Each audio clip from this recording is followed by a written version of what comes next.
அப்பா, என்ன மக்களே, ரூம் வரைக்கும் வந்திருக்கா? என்ன விஷயம்? உங்களுக்கு என்ன விஷயம்னு தெரியலையாப்பா?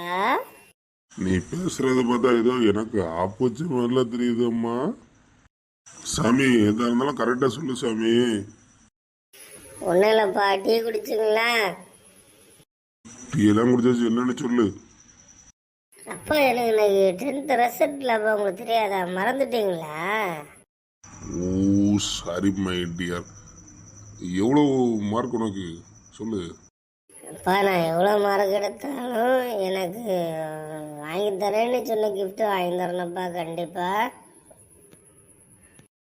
செலவுட்டி, நீ எது கேட்டாலும் வாங்கி தரேன்டி.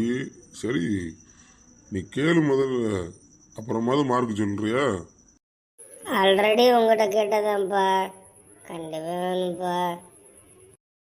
நீ என்ன கேட்டாலும் உனக்கு வாங்கி தரேன்டி. மார்க் எவ்வளோ இதை மட்டும் சொல்லு.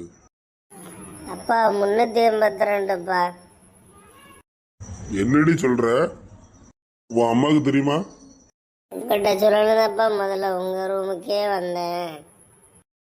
சரி, நான் உங்களுக்கு எல்லாமே சொல்லி தந்திருக்கேன். பரிச்சு எழுதும் போது கரெக்டாக எழுதிருக்கணும். திருப்பி ரெண்டாவது இப்போ மார்க் வரும்போது குறைஞ்சிட்டுப்பான்னா இவ்வளவு குறைஞ்சிருக்கு காரணம் தெரியாதா? நல்லா படிச்சுக்கணும், நல்லா எழுதியிருக்கணும். முடிஞ்சதுக்கு பிறகு இப்போ அப்பவே உனக்கு தெரிஞ்சிருக்கோமே, நாங்கெல்லாம் படிக்கும்போது தெரியும் எவ்வளோ மார்க் வரோன்னு சொல்லி.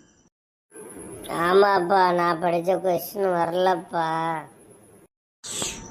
சரி விடு, பார்த்துக்கலாம். அம்மா எப்படி காம்ப்ரமைஸ் பண்ண போற? தெரியலப்பா, எப்படி சொல்லணும்னே தெரில. உங்களுக்கிட்டே பயந்து பயந்து தான் சொன்னேன். சரி விடு, பார்த்துக்கலாம். வா, அப்போ கூட இரு, இன்னைக்கு ஃபுல்லா பார்த்துருவோம். சரியா? தேங்க்யூ டாடி, உங்க கூட இருக்கிறேன். உங்க ரூம்ல இருக்கட்டுமா? இங்கே இரு, யார்கிட்டயும் அடி வாங்கி சாவாத. அம்மா எல்லாம் கண்டா மார்க்கெல்லாம் கேட்டா அடிச்சு உன்னை கொண்டு விடும். சரியா?